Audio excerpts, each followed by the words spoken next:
Have you ever pondered the unlikely alliances struck during times of war? Today, we delve into one such alliance, Operation Underworld, the secret pact between the US government and the Mafia during World War II.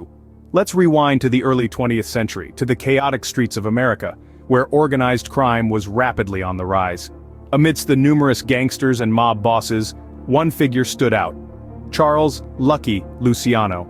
He was the architect of modern organized crime in America, a man who restructured the Mafia into a centralized organization, a man who became a symbol of power and fear.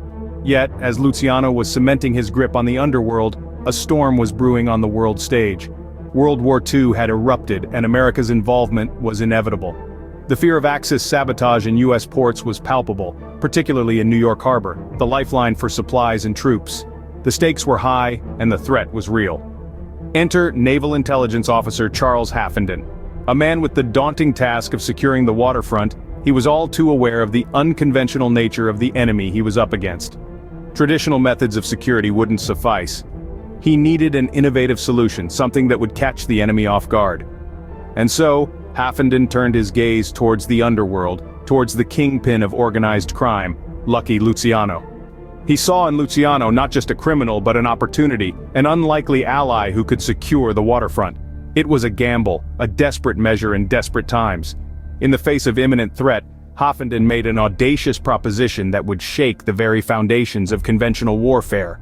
Haffenden's proposition was to recruit none other than imprisoned mobster Lucky Luciano to secure the waterfront.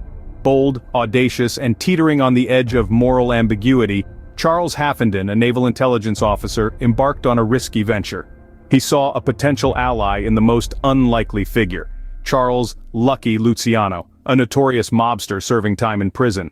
Haffenden's idea was as simple as it was dangerous: to use Luciano's influence to secure the waterfronts, particularly New York Harbor, against possible Axis sabotage. The negotiations with Luciano were a high-stakes game of give and take. Luciano, ever the shrewd businessman, had his own motivations and demands. He wanted a reduced sentence, a chance to walk free sooner than the law had initially decided. And he had a treasure trove of information on Italian criminal networks, data that could be invaluable in the war efforts. But the proposition was not without its ethical quandaries. Could the US government ally with a known criminal, even if it was for the greater good? Could they justify making a deal with the devil, as it were? Despite these concerns, the operation was greenlit by high-ranking officials. The potential benefits of securing the waterfronts and obtaining critical intelligence outweighed the moral dilemma. It was a desperate time, and desperate times called for desperate measures. And so, an unlikely alliance was forged between the government and the underworld, bringing together two entities that ordinarily operated on opposite sides of the law. This was the birth of Operation Underworld, a covert operation that would use the Mafia's influence to protect US ports from Axis sabotage. The deal with Luciano was a gamble, a roll of the dice in a high-stakes war game. It was a testament to the lengths that the US government was willing to go to ensure victory, even if it meant walking a tightrope of moral ambiguity. The unlikely alliance was forged, setting the stage for one of the most fascinating operations of World War II. With Luciano on board, Operation Underworld went into full swing. The underworld, typically shrouded in secrecy, was now an open book to the US government, thanks to Luciano's influence and connections. The waterfront, once a hotbed of potential Axis sympathizers and saboteurs, was now under the watchful eye of Luciano and his men. Luciano's influence was far-reaching. His command over the labor unions, particularly those on the docks, was crucial in maintaining order and preventing any unrest that could disrupt the war effort. Any whispers of sabotage were swiftly dealt with, ensuring the smooth operation of the ports, critical to the war effort. But Luciano did not stop there. He also provided invaluable intelligence on the Italian criminal networks, both domestic and abroad.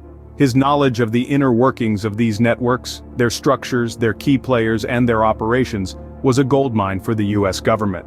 This information was instrumental in uncovering potential collaborations between these criminal gangs and the Nazis, adding another layer of security against sabotage and espionage.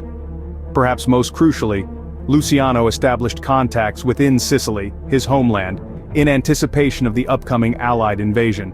These contacts, deeply embedded within the Sicilian society and the local mafia, would prove to be invaluable. They provided the Allies with a wealth of information, from terrain and troop movements to the local political climate and potential collaborators.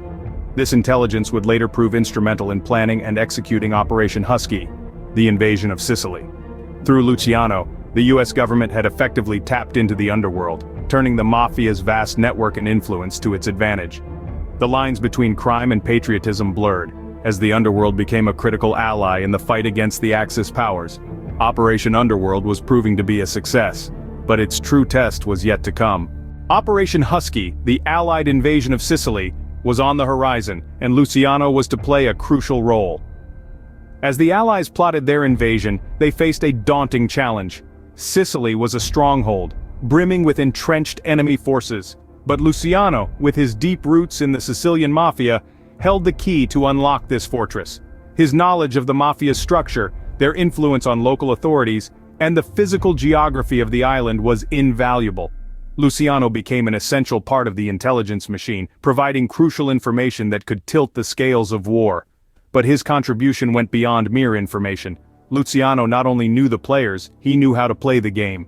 He facilitated contact between the Allies and key mafia figures, paving the way for cooperation. In essence, he acted as a liaison, a bridge between the worlds of law and lawlessness, bringing together unlikely allies in the face of a common enemy. This was no small feat. The mafia, known for its insularity and suspicion of outsiders, was now working hand in glove with the Allied forces. The landing operations were smoother, the local resistance was weaker, and the enemy was caught off guard. Luciano had, in essence, opened the back door, allowing the Allies to slip in unnoticed. And so, Operation Husky was launched. It was a daring, audacious move, and it paid off. Sicily fell, and the Allies gained a crucial foothold in Europe. The success of Operation Husky was a turning point in the war, shifting the momentum towards the Allies. It was a testament to the power of unconventional thinking, of stepping outside the box and sometimes making a deal with the devil. Operation Husky was a success, but what did this mean for Luciano and Operation Underworld? The story doesn't end here. The war was won, but for Luciano and the underworld he represented, a new chapter was just beginning. As the dust of war settled, the fate of Lucky Luciano and the impact of Operation Underworld came to light. The infamous mobster, once confined within the prison walls, saw his sentence drastically reduced. His cooperation with the US government had proven valuable enough to earn him a ticket out, albeit not without a catch. He was deported to Italy, his birthplace, and was barred from ever returning to the United States. Luciano's legacy, however, had already been carved into the underbelly of American crime. His unconventional alliance with the government had not only reinforced his influence, but also blurred the lines between law enforcers and lawbreakers. The mafia, emboldened by this unlikely partnership, continued to grow in power and reach, casting a long and threatening shadow over American society. But as the years rolled on, the morality and effectiveness of Operation Underworld became subjects of intense debate. On one hand, it had achieved its objectives, securing the waterfronts, gathering crucial intelligence, and facilitating a successful invasion of Sicily. On the other hand, it had made a deal with the devil, compromising ethical boundaries and empowering a criminal enterprise. The trade-offs in wartime decisions were starkly highlighted. In the desperate quest for victory, the government had been willing to shake hands with its sworn enemies, raising questions about the lengths to which a nation would go to protect its citizens and its interests. Even today, the collaboration between the US government and the mafia during World War II continues to fascinate us. It paints a picture of a time when power and alliances were fluid, when enemies could turn into allies, and when victory came at a price that was perhaps too steep. Operation Underworld remains a testament to the complex dynamics of power alliances and the price of victory in times of war.